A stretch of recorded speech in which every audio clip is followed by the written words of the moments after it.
Hello viewers, my name's Jordan Golson, and this is the GMC Hummer EV Pickup, and GMC says it's the first ever super truck.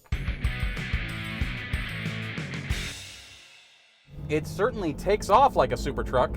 This guy's got 3 electric motors for 1,200 horsepower, a 205 kilowatt hour battery. It's the biggest in any EV you can buy today, good for 329 miles of range.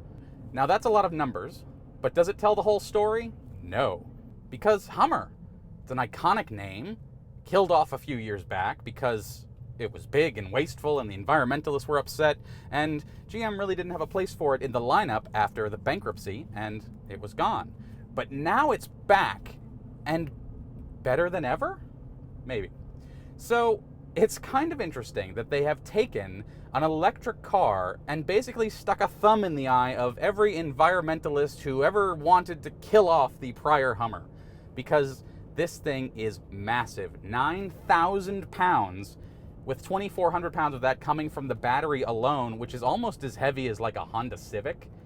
That's enormous, but it needs it to get that nice high 329 mile range, which is a lot, but they get there by having the huge battery. So some fun facts about that: if you plug it into a 60 amp outlet at your house, it takes something like 18 hours to fill up from zero. That's a long time, but they also say that, oh, well, most people, they don't need to charge from 0 up to 100 or anything like that. So, okay, that's probably true.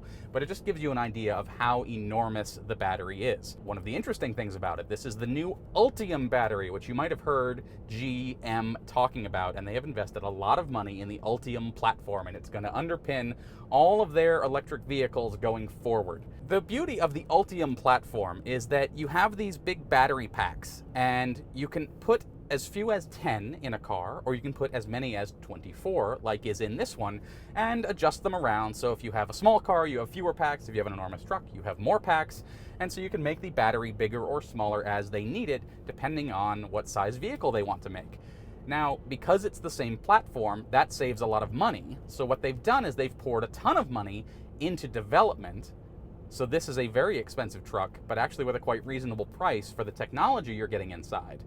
In the end, they'll save a lot of money because they're going to use the same platform across all their vehicles. This has a 800 volt and a 400 volt architecture, so you will be able to charge at a DC fast charging station at up to 350 kilowatts, which is very fast, but it will still take a while to fill up the giant battery. But you might get like 100 miles of range in 12 minutes, 15 minutes, something like that. It's going to go pretty quick. So if a car like an early Nissan Leaf was kind of a first generation electric vehicle, then you have newer cars like the Ford Mustang Mach-E and the Volkswagen ID.4, things like that. We can think of those as a second generation EV. This guy, along with things like the Kia EV6 or Hyundai Ioniq 5, is like a third generation EV, the next generation. 800 volt, very fast charging, lots of speed, power, all that. And so this vehicle represents a couple of things. For one, it's a statement from GM about electric vehicles in general. Here's how crazy we can make them. And boy, is this thing crazy. It's enormous and it's heavy, and they say it's like a moon buggy, and it's got all sorts of homages to the original Hummer, and it's got American flags hidden in little places everywhere.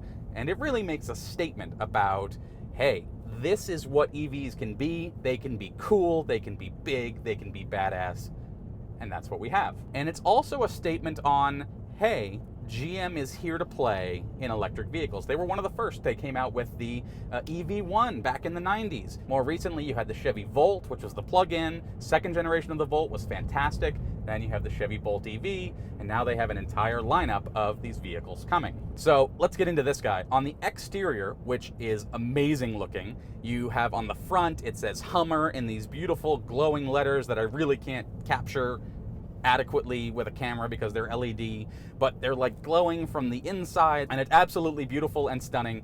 The little headlights have a little blue glowing indicator that can show how much the battery is charged up at a glance, so you can just look at it and see what level of charge it's at. This one has bright red tow hooks at the front, which clearly add like 15 horsepower each, and then it's got some graphics on the hood and all that. That's okay, so that's fine, you can get all that stuff, but it looks like an enormous Hummer and that's because it is. So it's very reminiscent of the H1, the military one, with a little bit of the H2 back from the 2000s mixed in for good measure. So if you go down the sides, enormous wheels, mud terrain tires, it's got rock rails, and it's got air suspension, and can go up and down about 9 inches, huge 13 inches of wheel travel. This is an off-road machine, and actually it's surprisingly good at it. Get to the back, it has the multi-pro tailgate, so it can open up and it turns into a step or whatever, which is good because this thing's enormous.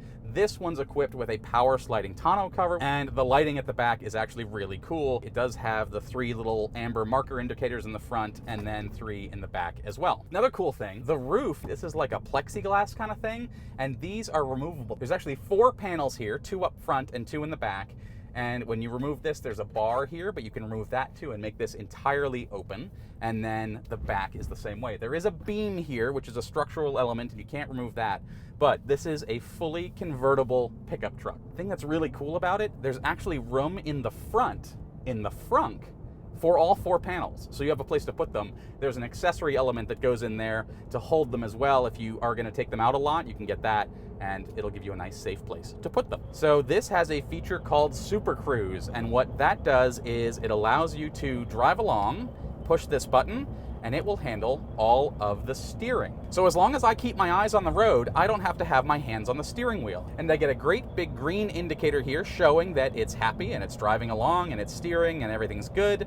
And then the most interesting part of this is this has the next generation system in it, and so it'll actually be able to change lanes automatically to pass people, which is really, really cool. So now it says it's doing an auto lane change, looking for an opening. It slowed down because it found the opening and changed lanes automatically because it saw that the car up in front was going slower. And so now we're in this lane, it's gonna drive along, and it will change lanes to the left or right depending on which is moving faster, in order to get you through traffic. And I didn't touch the steering wheel or input that I wanted it to change lanes at all.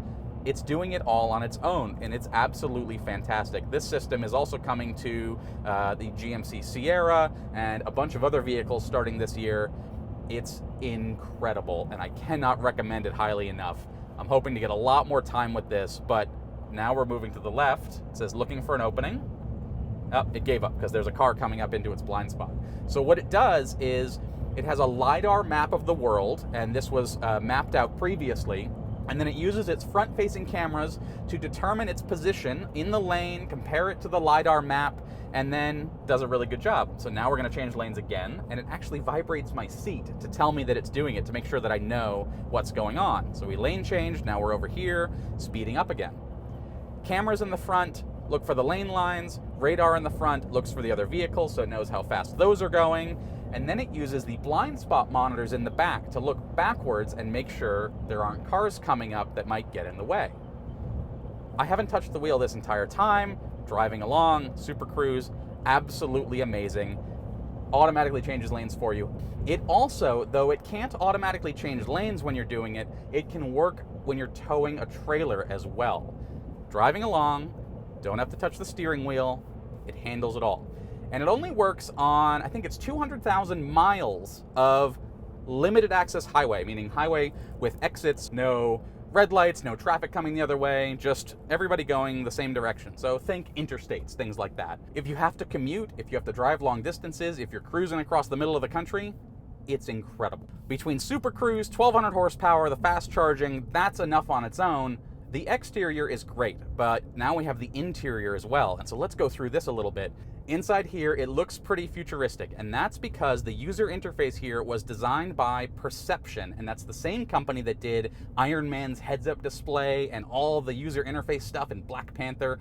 So basically, it's like a comic book. I do wish there was a heads-up display to sort of tell me speed, things like that, because if you're not quite sitting in the right spot, the steering wheel does block bits of the screen, which is a little annoying, but you can kind of adjust it to get around it, but it's not great. Giant screen here, and this can show a whole bunch of stuff, tell you current tire pressure, what the diffs are doing. So what it does is really interesting. The front axle has one motor, and when you lock the front diff, there's actually a differential that locks everything together into one.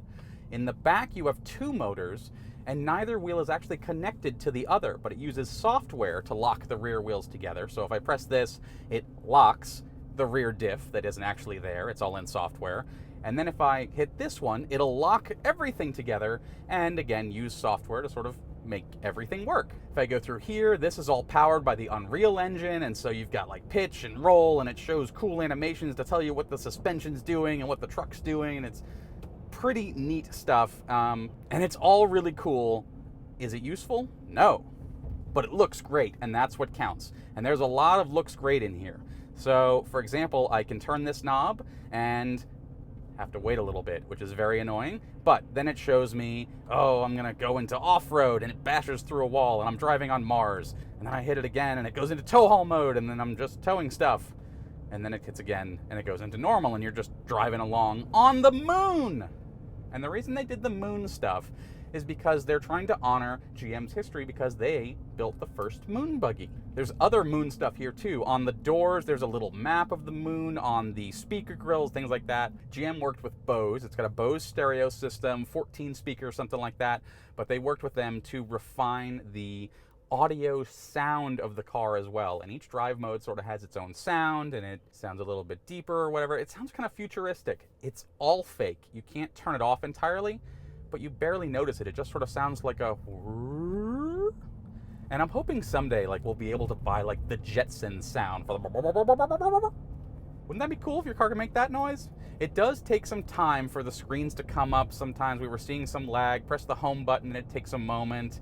Hit cameras, takes a moment for it to come up, for you to switch views, things like that. But for the most part, it's pretty responsive. And once you get to a screen, then get the camera. Okay, now it goes away. Once you get to a screen, it looks pretty good. So you can leave it there, and it'll show you the pitch and roll, and the max pitch and roll you've gotten to, and the suspension, and things like that. Down here, wireless phone charger, USB-A, USB-C, couple of cup holders. It does have wireless CarPlay and Android Auto. It does use Google Automotive in there, so you have Google Maps built in, which works very well. This giant shift knob, which is actually really annoying because there's the park button on top, and when you go to rest your hand on it, you hit it, and it says, reduce speed for requested shift, because I tried to go into park when we're going 44 miles an hour. That's like not a good design. BMW puts it back here on the back side of it, so you can't hit it accidentally. I don't know why they do that. This row of buttons allows you to change things. So you can toggle these up and down to change the temperature. You can hit this one, and then that screen changes a little bit to let you change the seat cooling or heating. There's auto buttons for the climate control, all sorts of stuff. So you got this row of buttons. I kind of like how these are textured. They look kind of neat, so it feels like you're in like a spacecraft or something pressing the buttons. Then down here you have a row of hero switches to change the diff locks, the steering wheel heater, traction control, parking sensors, things like that. It does have a actual volume knob right here, so thank you GMC for that. This knob back here adjusts a couple of things. I can press it up to raise the ride height, down to lower the ride height.